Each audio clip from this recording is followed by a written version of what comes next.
साहिब की, आए हुए संत भक्तों की, गुरु गोविंद की साहिब।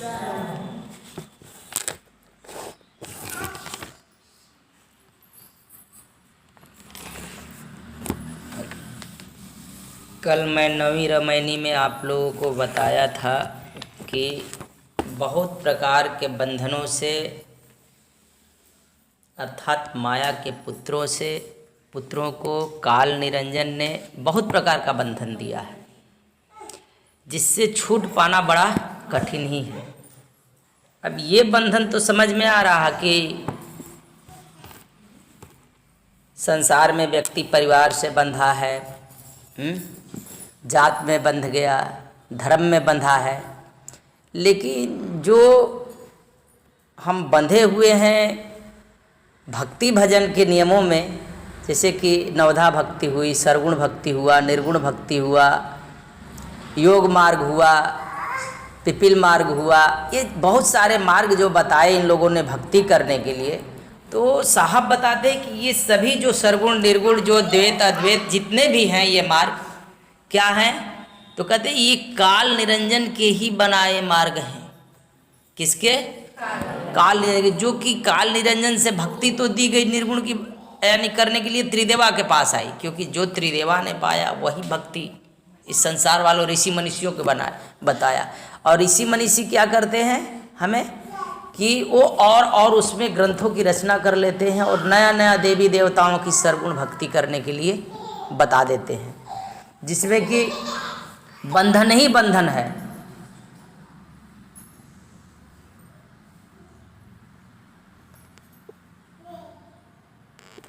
और बहुत प्रकार के बंधनों से ये जीव बंध जाता है, जिसमें कि ये भक्ति करने लगता है अवतारी पुरुषों का। कहते हैं कि राम का, कृष्ण का, विष्णु का, शिव का, शक्ति का, सूर्य का, गणेश का, खुदा का, गॉड का, अल्लाह का, माने कई प्रकार की संसार में भक्ति यहाँ पर करने लगता है। क्या करने के लिए? तो अपनी उद्धार के लिए। लेकिन इनकी भक्ति करने से जन्म मरण का बंधन छूटते नहीं है। और इनकी भक्ति कौन करता है? तो साहब कहते हैं कि जो संसार में अज्ञानी जीव है वही लोग भक्ति करते हैं, और जो निर्धन व्यक्ति होता है वही धन की आकांक्षा कर कर इस सभी देवी देवताओं की भक्ति करने के लिए दौड़ते रहता है। अच्छा, इनकी भक्ति करता है तो जिसमें इनमें दान धर्म भी रहते हैं, जैसे सरगुण भक्ति करता है तो कहते हैं कि यहाँ पर धन दान करिए, वस्त्र दान करिए, अन्न दान करिए। तो कहते हैं कि जो कुछ व्यक्ति देवी देवताओं के नाम पर जो दान करता है उसके बदले में उसको कई गुना बढ़कर तो मिलते हैं, और उनको जो दिव्य लोक निरंजन के द्वारा बनाया गया है उसकी प्राप्ति होती है। लेकिन कुछ दिन उस दिव्य लोक में रहने के बाद में वो फिर उनको इस पृथ्वी पर जन्म मरण के चक्कर में पड़ करके आना पड़ता है। इससे उनको कोई स्थिर मुक्ति नहीं मिलती है, इससे उनको कोई छुटकारा नहीं होता। तो कल मैं बताया था कि इस जीवात्मा को बहुत प्रकार से बंधन दिया गया है, और काल निरंजन ने सभी को बांधा है। ब्रह्मा विष्णु महेश देवी देवता सभी को, किसी को छोड़ा ओड़ा नहीं, उससे कोई बचा नहीं है। इसलिए ये जीव 84 लाख योनियों में भ्रमण सदा करते रहता है, इसका कभी उद्धार होता, और अगर किसी का उद्धार होता है तो कहते हैं कि वो कोई बिरले है जो कि परमात्मा और आत्मा की भक्ति करता हो, आत्मा को जानकर अपनी स्थिति परमात्मा में करता है, कोई सद्गुरु की उपासना करता है, उसी की मुक्ति होती है। आज 10वीं रामायणी है, इसलिए मैं कल बताया था कि त्रिविध ताप से छूटना बड़ा कठिन है। आज साहब कहते हैं 10वीं रामायणी में कि राही ले पिपराही बही, करगी आवत काहू न कही, आई करगी भव अजगूता, जन्म जन्म यम पहिरे बूता। बूता पहिरी यम किन्ह समाना, तीन लोक में किन्ह पयाना। बांधेव ब्रह्मा विष्णु महेशु, सुर नर मुनि और बांधे गणेशु। बांधे पवन पवक और नीरू, चांद सूरज बांधे दो बीरू। साच मंत्र बांधे सब झारी, अमृत वस्तु न जाने नारी। अमृत वस्तु जाने नाही, अब मगन भया सब लोय। कहीं कबीर कामो नहीं, जीव ही मरण न होय। तो सदगुरु कबीर साहब इस रामायणी में कहते हैं कि संसार में वैदिक यज्ञ आदि कर्म तथा निर्गुण निराकार निरंजन उपासना और सर्वगुण साकार विष्णु शिव शक्ति देवी सूर्य गणेश तथा राम कृष्ण की उपासना के मार्ग पर चलने वाले जीवों को कहते हैं कि पीपल के पत्ते की तरह चंचल चित्त वाले वंचक गुरुआ लोग। अब पीपल के पत्ते की उदाहरण देते हैं, चंचलता देखते उसमें थोड़ा सा हवा लगता है ना तो तुरंत डगमगाने लगता है। तो कहते हैं कि जैसे उसमें चंचलता होती है उसी प्रकार से, क्योंकि उनकी डंडी थोड़ी सी लंबी होती है, कहते हैं कि जिस तरह से पीपल के पत्ते में चंचलता होती है तो वैसे चित्त वाले वंचक गुरु लोग, वंचक इसलिए कह रहे हैं कि वो शास्त्रों में जो कुछ पढ़ा है और जीवो खुद वो मुक्त नहीं है और मुक्ति के विषय में कुछ जानता नहीं है, लेकिन संसार में जो मुक्ति बताई गई उसी को वो मुक्ति मान लिया है। देवताओं के माध्यम से, ऋषि मनुष्यों के माध्यम से, त्रिदेवा के माध्यम से जो मुक्ति बताई गई है उसी को मुक्ति मानता है। तो कहते हैं गुरुआ लोग लेकर अविद्यामय घोर अंधकार रूप भवसागर में बह गए, अर्थात वह लोग संसार में ही रहे, मुक्त नहीं हो सके। जो गुरुआ लोग हैं जो देवी देवता के नाम दे देते हैं, जैसे कि आजकल बोलते हैं कि राम राम कहते रहिए आपकी मुक्ति हो जाएगी, कृष्ण कृष्ण भजते रहिए मुक्ति हो जाएगी। बहुत सारे लोग मिल जाते हैं, कहते सतनाम कहते रहो मुक्ति हो जाएगी। हाँ, शंकर जी की दरबार में पड़े रहिए मुक्ति। अब ऐसे कोई तमाम प्रकार के मंत्र भी मिल जाते हैं, कई ढंग के मंत्र देते हैं, राम कृष्ण हरे राम सीताराम, हाँ ओम दाम अवधा दुर्गाय नमः, ओम कुंडलिका छाय नमः, ओम भगवते वासुदेवाय, बहुत प्रकार के मंत्र ये देते रहते हैं। तो कहते हैं यही मंत्र की जाप करते रहो और तुम्हारी मुक्ति हो जाएगी। लेकिन साहब कहते हैं कि इन सब चीज़ों से मुक्ति होती नहीं है। कहते हैं कि करगी नाम यमराज निरंजन की फांसी अथवा भवसागर नदी का किनारा, अर्थात यमराज की यातना रूपी फांसी समीप आने लगी। तब उसने बचने के लिए उपाय किसी ने नहीं बताया। कहते हैं कि जब मृत्यु निकट आने लगती है तो वो उससे बचने के लिए कोई गुरुआ लोग उपाय नहीं बताते हैं। अब वो मुक्ति की बात करते हैं कि मरने के बाद वहाँ सीधे स्वर्ग में चले जाएंगे, वहीं पर सब कुछ आपको भगवान ने विधि व्यवस्था आपका करके रखा है। ऐसा ये लोग कथा में बताते हैं कि स्वर्ग में जाएंगे तो ये सुविधा मिलेगी, वो सुविधाएं मिल जाएगी। कौन सी सुविधा मिलती है? कहाँ है स्वर्ग? अच्छा, आगे भी कहते हैं साहब कि ये ज्ञादि वेदोक्त कर्म तथा सगुण सकारवादी उपासना का दो प्रकार का फल होता है। एक तो इस लोक का फल होता है, कहते हैं कि जो सर्वगुण की भक्ति करते हैं तो उसमें उनको दो प्रकार का फल मिलता है। जैसे देवी देवता की पूजा पाठ विधि विधान से नियम पूर्वक जो करता है तो उनको कहते हैं कि दो प्रकार का फल मिलता है। एक तो ये फल होता है कि स्त्री धन पुत्र आदि का प्राप्त होना एवं परलौकिक स्वर्ग तथा देवलोक वैकुंठ गौलोक साकेत लोक के शारीरिक तथा मानसिक दिव्य सुख, दिव्य देव शरीर, दिव्य सुंदर दिवंगनाएं स्त्रियों से स्पर्श, विषय सुख भोग, अमृत भक्षण आदि यही फल प्राप्त होते हैं। इन्हीं सारे चीज़ों की फल की प्राप्ति होती है और यही फल की प्राप्ति तो सभी लोग चाहते भी हैं भाई, कि धन हो, परिवार हो, पुत्र हो, है ना, स्वर्ग में हो, स्वर्ग में लंबा जीवन हो। मुक्ति किसको चाहिए? मुक्ति तो नहीं ना चाहिए। मुक्ति किसने देखा है कि नहीं? जब सारा सुख यहीं मिल गया, देखते हैं पेट में भूख हो तो हमारा ध्यान भगवान की तरफ जाता है कि पेट की तरफ? पेट की तरफ ना। भगवान कौन पूछता है? पहले पेट भर बाद में देखा जाएगा भगवान, है कि नहीं? अगर कोई चमत्कार दिखाने वाला आ जाए, कहे कि बाबा जी आप चश्मा पहनते हैं, हम आपका 1 ही मिनट में आपका आँख ठीक करेंगे, तो हम क्या कहेंगे? कहेंगे कि भैया पहले आँख ठीक कर, मुक्ति बाद में हम देख लेंगे, है ना। लोग तत्काल सुख ढूंढता है कि नहीं? मुक्ति कौन जाने।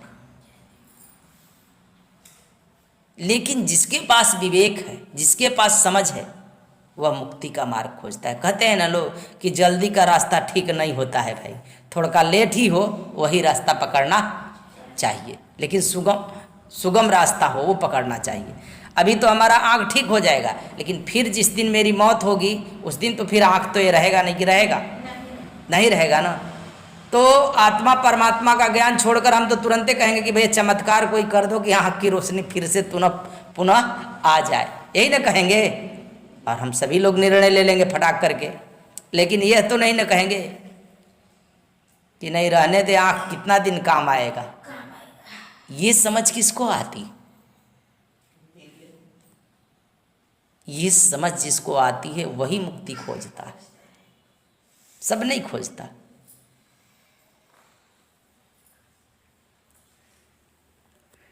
तो साहब भी कहते कि इन सब को भोगने के पश्चात पुनः वो लोग जन्म मरण रूप संसार में ही आकर पूर्वरत जिस तरह से यहाँ का सुख दुख भोगते हैं, उसी प्रकार से फिर से उनका जन्म हो जाता है और दुख भोगने लगते हैं, सुख दुख के बंधन में पड़ जाते।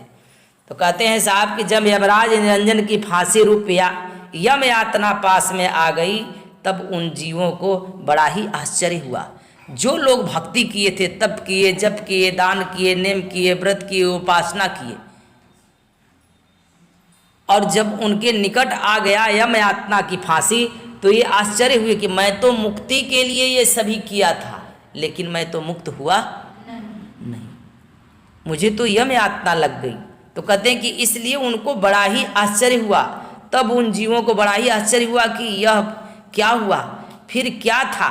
अब फिर वो विचार करते कि आखिर वास्तविक भक्ति क्या थी, जो कि हम नहीं समझ पाए, क्योंकि चलने की बेरी आ गई और जब चल पड़े तो यम यातना लग गया, जबकि वो भक्ति कर रहे थे कि कोई परमात्मा आएगा मुझे लेने के लिए, ऐसा समझे थे, लेकिन ऐसा नहीं हुआ। तब साहब कहते कि अनेक जन्मों तक यम यातना का शरीर धारण कर दुख भोगना पड़ता है, इसलिए हमें आत्मा ही परमात्मा की भक्ति करनी चाहिए। अब साहब कहते कि काल पुरुष निरंजन ने स्वयं अपनी सामर्थ्य शक्ति रूपी पोशाक पहन कर तैयार हुआ और जीवों को कर्मानुसार फल देने के लिए तीनों लोकों में गमन किया है। कहते हैं कि काल निरंजन ने जीवों को यम यातना देने के लिए खुद ही अपना पोशाक पहन करके यहाँ पर खड़ा है, किसी को वो छोड़ने वाला नहीं है, वो हमेशा सदा तैयार है। जो जीव जैसा कर्म करता है उस जीव को उसके अनुसार वो फल देने के लिए सदा तैयार है,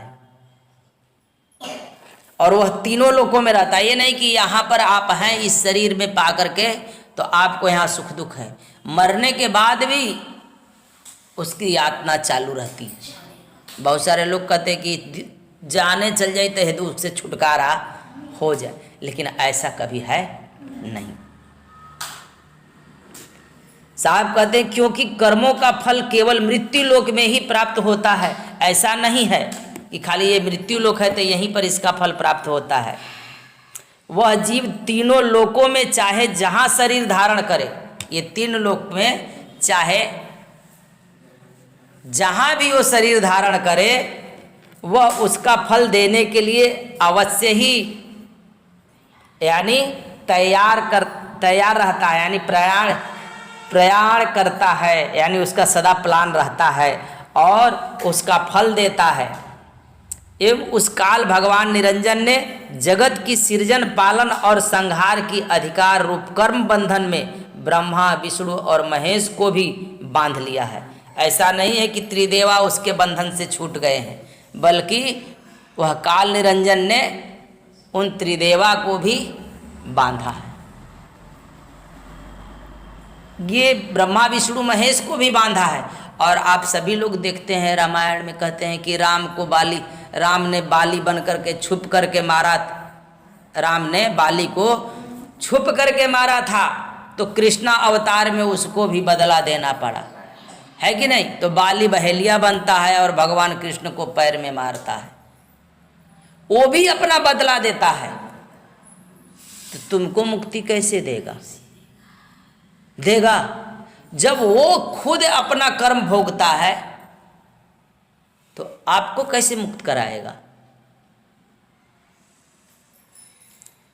गोस्वामी जी रामायण में बहुत सुंदर बात लिखते हैं, क्योंकि जब भगवान राम वन में जब जाने लगे और उनको कुछ दूर से और कहे थे जनक की लौटाकर इनको लेकर आना, तो उस समय में सुमंत थे। तो सुमंत थे तो वो क्या कहे कि देखिए माता पिता को ऐसा नहीं करना चाहिए, ऐसा विचार करने लगे और कहने लगे कि पुत्र को जंगल में भेज दें, ऐसा नहीं करना चाहिए था। तब उस समय में लक्ष्मण जी कहते हैं कि हे राजन, इस प्रकार की बातें न करें, क्योंकि ये जो कर्म फल है सो भगवान है, जो राम है, ये भ्राता, ये स्वयं ही अपने कर्मों का फल भोग रहे हैं। क्योंकि कहते हैं कि काउन को सुख दुख करि दाता, निजकृत कर्म भोग ही सब भ्राता। इस स्वयं के ही कर्म फल भोग रहे हैं, कोई इस जगत में किसी का सुख दुख का दाता नहीं है। इसलिए जब वो अपने कर्मों को फल के भोगने के लिए तैयार है, तो आम जीवों को कौन कर्म फल काटेगा? हो सकता है संभव। इसलिए कर्म फल जब वो भोग रहा है तो उसकी पूजा करने वाले की क्या होगी? उसको भोगना पड़ेगा कि नहीं? तो फिर वो कैसे मुक्ति दे सकता? जिससे हम मुक्ति मांगते हैं वो तो मुक्ति दे ही नहीं सकता, क्योंकि वो खुद मुक्त नहीं है। और साहब कह भी रहे हैं कि जो काल पुरुष निरंजन है, ये तीनों लोकों के त्रिदेवा को भी अपने बंधन में बांध के रखा है। इसलिए कहते हैं कि काउ न को सुख दुख करि दाता, निजकृत कर्म भोगहि सब भ्राता। बोले लखन मधुर मृदुबानी, भक्ति विराग प्रेम रस सानी। तो इसी प्रकार से साहब कहते हैं कि अन्य स्वर्गीय देवता, सूर, नर, मुनि तथा गणेश को भी बांध लिया, अर्थात सभी को अपने बस में कर लिया है। कौन? काल निरंजन, क्योंकि काल ही निरंजन सबसे श्रेष्ठ है। अब साहब कहते हैं कि काल पुरुष निरंजन ने अपनी शक्ति से पवन, अग्नि, पृथ्वी और जल को भी बांध लिया है। किसको? तो ये पंच महाभूत को भी बांध रखा है। पवन, अग्नि, पृथ्वी और जल को भी बांध लिया है। उसके अलावा चंद्र और सूर्य, इन दोनों वीरों को भी बांध लिया। मंत्रों को सत्य समझकर उन्हीं के जाप में सब जीवों को बांध लिया। कहते हैं कि मंत्र को जो जाप मिल जाता है तो उसी को लोग सत्य मान करके जपना शुरू कर देते हैं। करते हैं कि नहीं? अब जिसको मंत्र मिल जाता है तो कोई माले में फेरने लगता है, जिसको जो गुरु बाबा दे देता है तो अपना बैठ करके घंटों उसी का जाप करने लगता है। अब ये तंत्र मंत्र उत्पन्न कहाँ से होते हैं? कैसे होते हैं? तो अक्षरों से ही, अक्षर को, स्वर और व्यंजन को जोड़कर ही तो तंत्र मंत्र बनाए जाते हैं। तंत्र मंत्र अक्षर के को जोड़कर ही ना शब्दों का उच्चारण किया जाता है, स्वर और व्यंजन को जोड़कर। तो ये अक्षर कहाँ से आता है? तो आत्मा के अक्ष के माध्यम से अक्षर की उत्पत्ति होती है, और अक्षर के स्वर और व्यंजन को जोड़ करके व्यक्ति तंत्र मंत्र बनाता है, और इस तंत्र मंत्र के जाप कर कर ये मुक्त होना चाहता है। अभी ठीक से समझिएगा तभी समझ में आएगा। आत्मा के अक्ष के माध्यम से किसकी उत्पत्ति होती है? अक्षर की, जो हम अक्षर वाणियों में बोलते हैं। अच्छा, ये अक्षर के स्वर और व्यंजन को जोड़कर तंत्र मंत्र बनते हैं, चाहे कोई शब्द बनता है। अब इस मंत्र के शब्द को जप कर करके, और आप सोचते हैं कि हम सर्वबंधन से छुटकारा पा लें, इसलिए तो कबीर साहब कहते हैं कि बैल बियाय गाय भयो बंझा।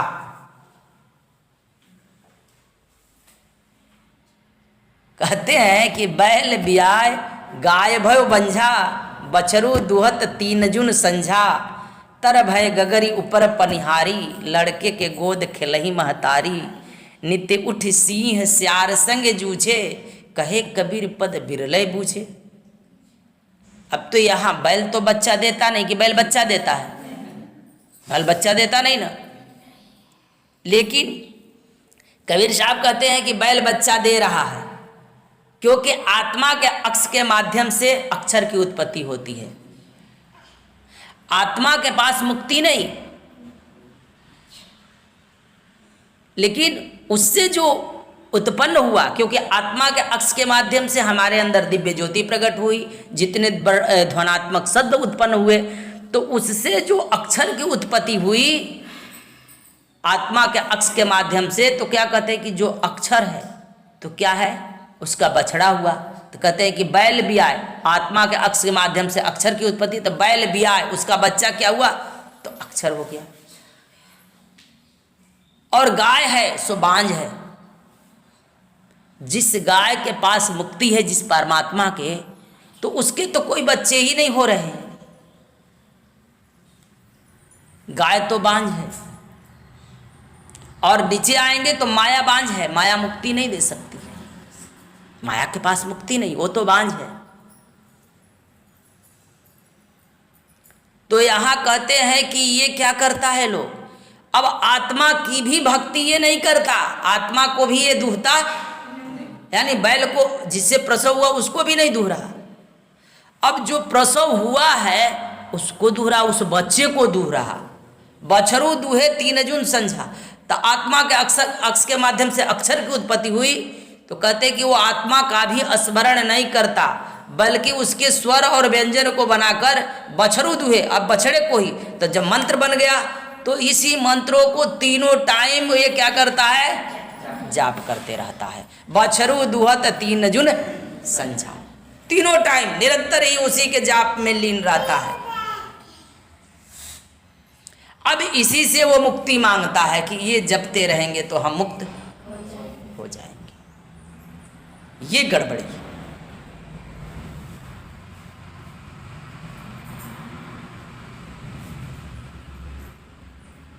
तो ये दुनिया में ऐसी पूरी उल्टी रीति चल रही है। कहते हैं कि तर भय गगर ऊपर पनिहारी। अब कहते हैं कि नीचे ही गगरी है, ऊपर पनिहारिन है, लड़के के गोद खिलही महतारी। ये जीवात्मा है, तो ये शरीर के पूरे मालिक है वो, लेकिन ये मन के कहीं पर सदा डोलते रहता, जहां जहां मन ले जाता तहां तहां तुम। ये जीव चलता है और इस शरीर को लेते हुए जा रहा है, और जो जो कहता है वो कर्म कराता है, तो कर्म तो मन के ऊपर नहीं लगता, कर्म जीव के ऊपर लग जाता है। किसके ऊपर लगता है, जीव के ऊपर, और शरीर से कर्म कराता है, और इसका कर्म फल जीव को लगता है। भोग तो इंद्रियां करती है तुम्हारी, और जीव को भुगतना पड़ता है। कहते हैं नीति उठ सिंह स्यार संग जूझे। जो शेर है वो सियारे से हल्ला करते फिरता है, कहे कबीर पद बिरला पूछे। तो कहते कि ये कोई बिरले ही समझ पाता है इस विषय को। इसलिए साहब कहते हैं कि यहाँ पर सभी जीवों को बांध लिया, यानी कहते हैं कि चंद्र और सूर्य इन दोनों वीरों को भी बांध लिया।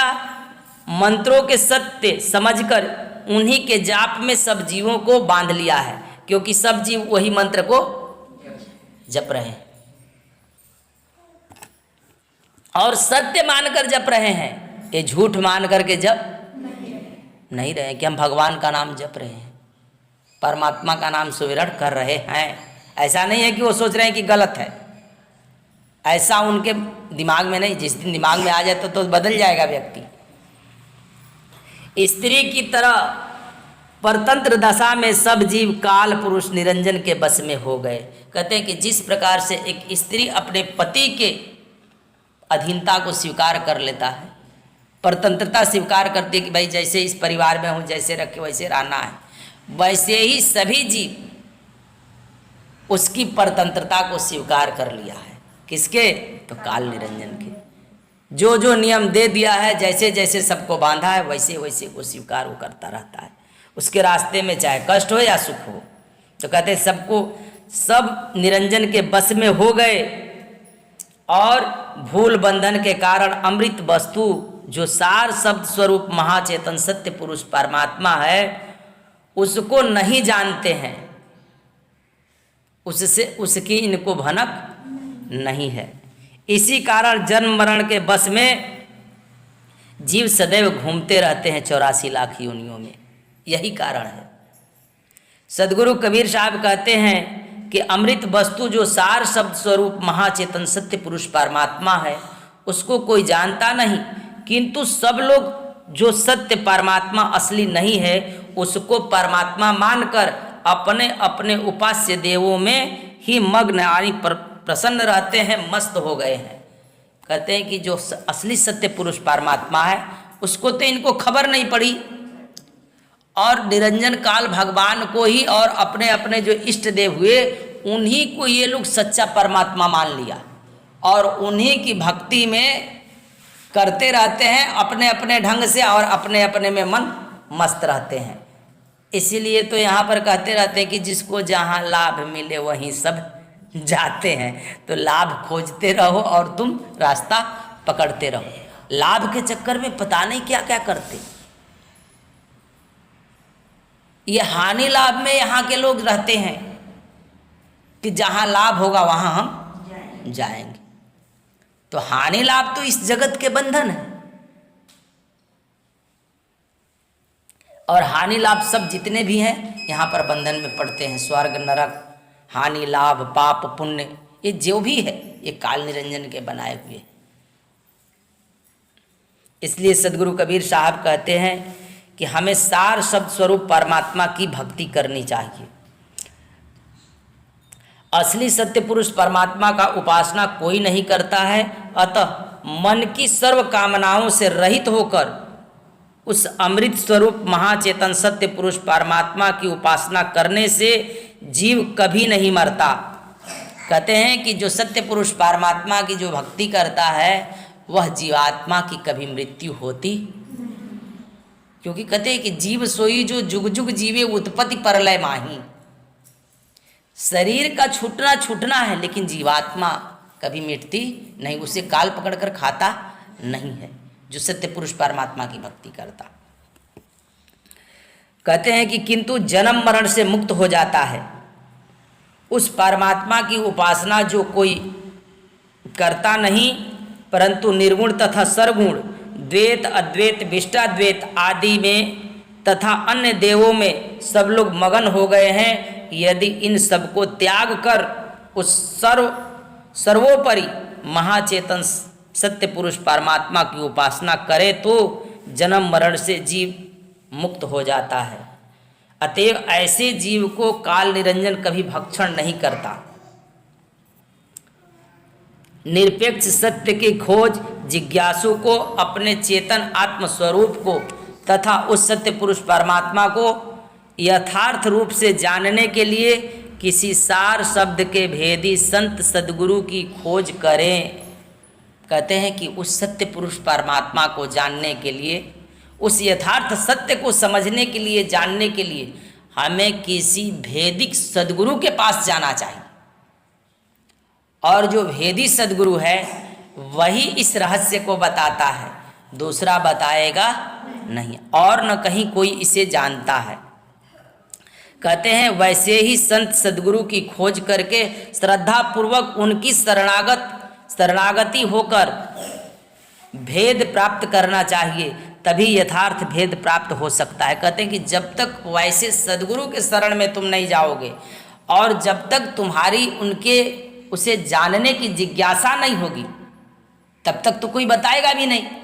अगर हम चले भी गए किसी के पास और उसके शरणागत नहीं हुए, उसके विषय को हम समझे नहीं, जाने नहीं, उसकी खोज नहीं किए, तब तक कैसे हम जाने? हम तो अभी संसार में ही भटका खा रहे हैं। कंठी माला पहनना दूसरी विषय है, लेकिन उसकी विरह वैराग्य चढ़ना और उस विषय की खोज करना वो अलग बात है। जब तक हम खोजी नहीं बनते हैं तब तक सामने वस्तु रहती है, मिलती ही नहीं। बाहर में सूरज निकला है और तुम अपने खिड़की दरवाजे को बंद कर कर पड़े रहो, कहो कि हमारे भीतर तो रोशनी नहीं आती, तो भाई दूसरा आएगा तो कहेगा थोड़ा खिड़की तो खोलो, तभी तो ऐसे सदगुरु के निकट जाकर के ही हमें उनसे प्रेम श्रद्धा पूर्वक उनकी शरणागत लेनी चाहिए, उनके बताए रास्ते पर ही हमें चलना चाहिए, तभी ये वस्तु सार शब्द मुझे प्राप्त होती। नहीं तो मुझे कभी ये सार शब्द की प्राप्ति नहीं होती। और संसार में व्यक्ति जैसे देवी देवता की पूजा कर रहा, वैसे कबीर साहब की भी फोटो रख करके पूजा कर लेगा, अगरबत्ती दिखा लेगा, हाँ, धूप आरती दीप जला लेगा, वहाँ भी कोई तंत्र मंत्र मिल जाएंगे। तो जब तुम खोज करोगे तभी मिलेगा।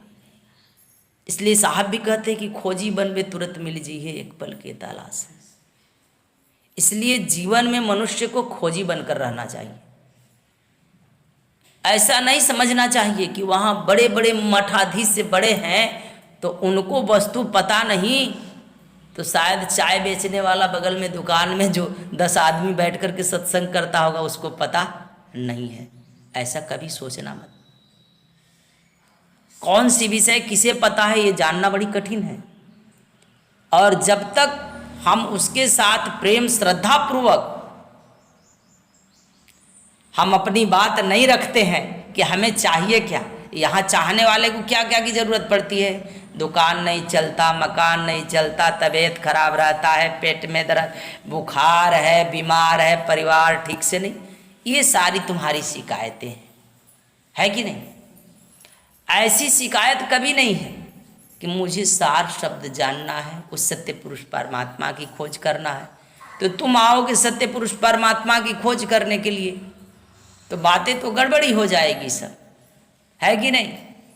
और ऐसे ही एक व्यक्ति था, तो सोचा कि मैं भी अपने जीवन में भगवान की प्राप्ति कर लूँ, तो एक गुरु जी के पास चला गया। तो सोचा कि मैं गुरु जी के पास गया हूँ, तब यहाँ पर गया गुरु जी से मिलने के लिए, कहा कि गुरुदेव मैं आया हूँ, सोचता हूँ कि भगवान की प्राप्ति मुझे हो जाए। तो भगवान की प्राप्ति करने के लिए आया। अब मालूम है गुरु जी ने क्या कहा कि ठीक है कोई बात नहीं है, एक काम करो भगवान की प्राप्ति। अब कहा कि मैं चाहता हूँ कि उसकी उपलब्धि हो ताकि मैं समाज की सेवा कर सकूँ,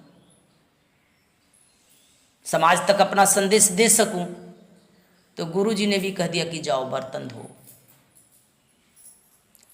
अब तो जिसके पास जो वस्तु रहती है तो वो तो अब कहेगा ही, तो बर्तन धोए। तो जैसे ही बर्तन धो करके उनके निकट आता था गुरु जी के पास, तो कहता कि बर्तन धो दिए, तो जी बर्तन धो ली।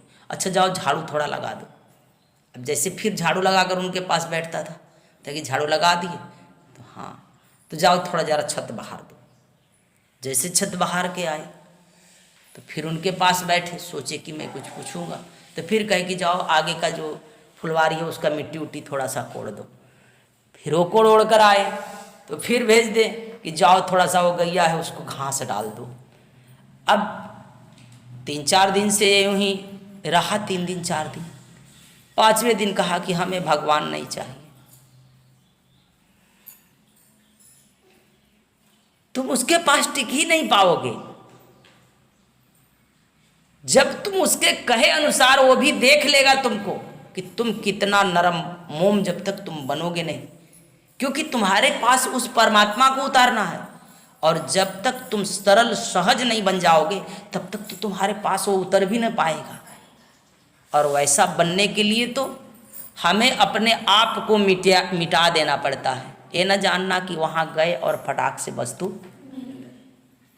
तुम अपने आप को जिस दिन मिटा दोगे अब तुम्हारे पास कुछ न बचा, सब कुछ उस गुरु का ही हो गया। यानी तन मन धन मेरा तन और मन जिधर भेजा वही किया, उसी दिन तुम्हारे भीतर उतर जाएगी। एक बार क्या हुआ कि श्वेत केतु का नाम सुने होंगे आप लोग। श्वेत केतु ऋषि आश्रम में गुरु दरबार में गया था अध्ययन करने के लिए, और वहाँ से जब वो शिक्षा ग्रहण कर कर घर लौटा, सभी शास्त्रों में निपुण हो गया, तो उसके पिताजी ने देखा, अपने घर जब लौटा तो कहा पिताजी से कि पिताजी हम सब विद्याओं को प्राप्त कर लिए हैं। तो उसके पिताजी ने कहा कि नहीं, तुम अभी ब्राह्मण नहीं बने हो। क्या नहीं बने हो? ब्राह्मण मतलब कोई जाति नहीं। ये जाति तो जैसे मुसहर की जाति वैसे बभना जाति। ब्राह्मण का मतलब कुछ और होता है, जिसने ब्रह्म का अनुभव कर लिया। तो उसने कहा कि हम सभी शास्त्रों को अध्ययन कर लिया, चाहे जहाँ से पूछ लीजिए, हमें सब कुछ पता है। तो कहा कि नहीं, तुम जब तक ब्राह्मण होकर नहीं आओगे तब तक तुम्हें घर के अंदर लिया नहीं जाएगा, उसी दिन तुम्हारी एंट्री होगी। लेकिन उसके पिताजी जो थे उद्दालक ऋषि, वो खुद ही ब्राह्मण नहीं बने थे और बेटे को भेज दिए। तो फिर से गुरु दरबार में वो गया, कहा कि मुझे ब्राह्मण बनना है। गुरु ने कहा कि ठीक है, एक काम करो, उनके यहाँ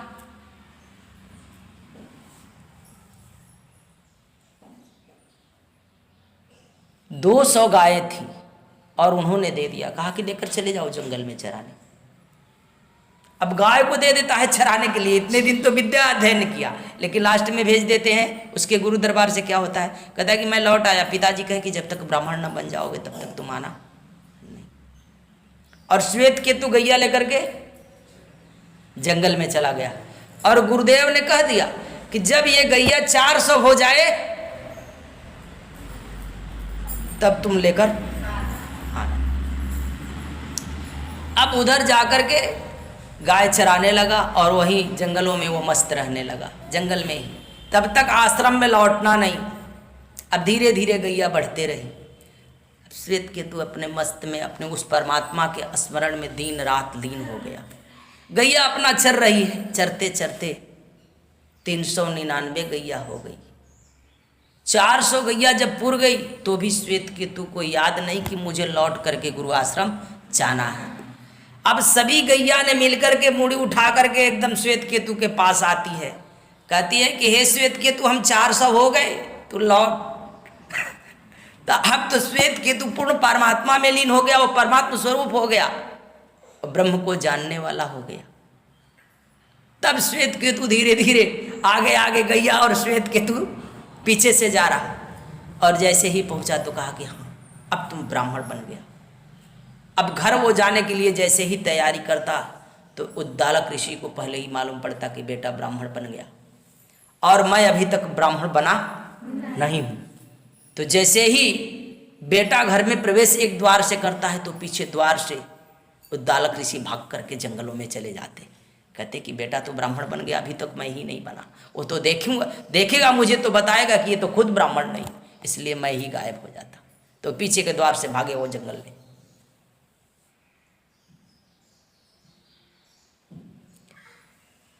तो इसके लिए व्यक्ति को खुद को मिटा देना पड़ता। तब गुरु के पास अगर तुम्हें जानने वाला ऐसा गुरु मिल भी जाए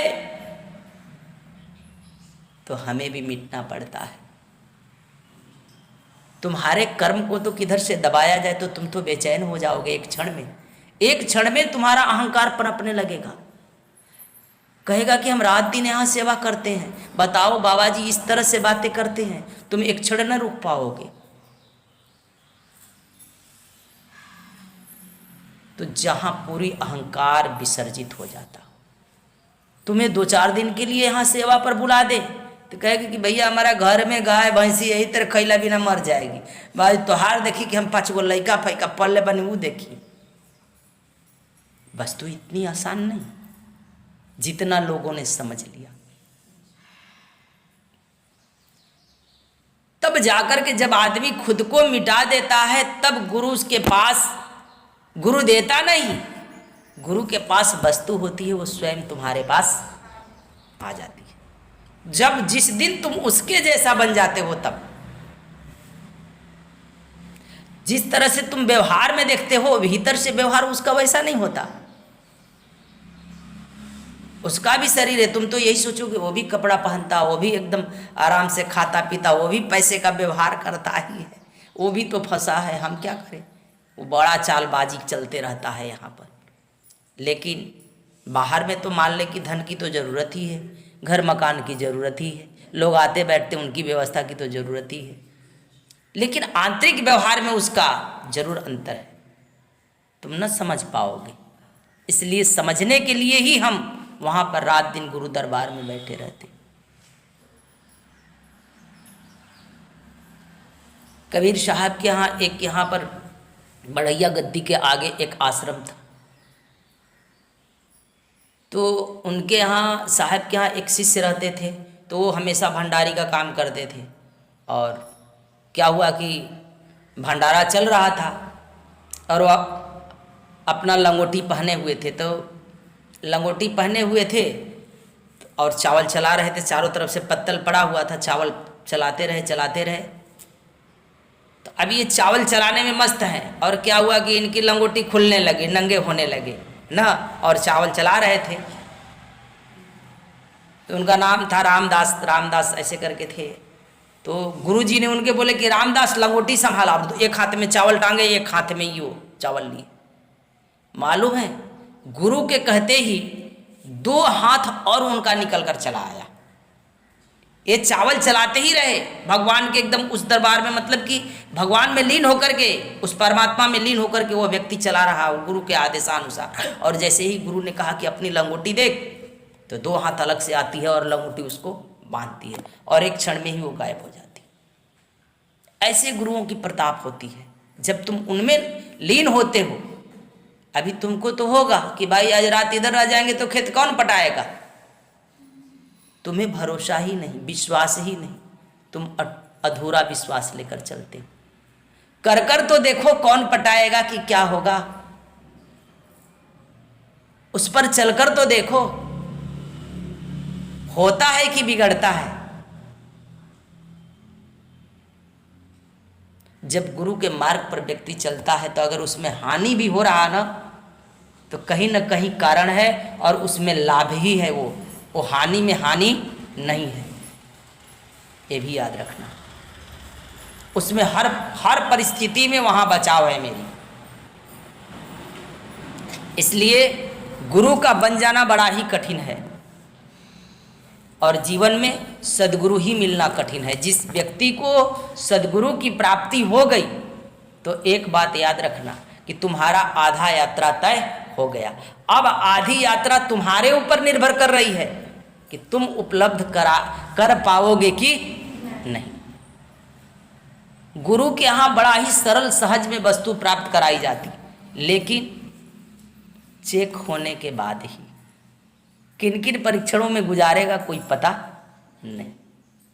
और वो परीक्षा नहीं लेता, ऐसा मत जानना कि गुरु परीक्षा लेता है। उसके भीतर वो सद्गुरु ही प्रवेश कर ये काम कराता है, तुम्हारा वो कार्य करता है, दूसरा नहीं। वो क्यों तुम्हारी परीक्षा ले, वो कौन होता तुम्हारी परीक्षा लेने वाला है? कोई व्यक्ति किसी का परीक्षा लेगा, क्यों लेगा? अरे तुम कौन हो परीक्षा लेने वाला? लेने वाला लेता है। इसलिए हमें भी उस परमात्मा के रास्ते पर चलने के लिए उस सद्गुरु के यहाँ अटूट प्रेम रखना चाहिए। प्रेम से बोलिए सद्गुरुदेव की, सद्गुरु कबीर साहिब की, आए हुए संत भक्तों की, गुरु गोविंद की साहिब।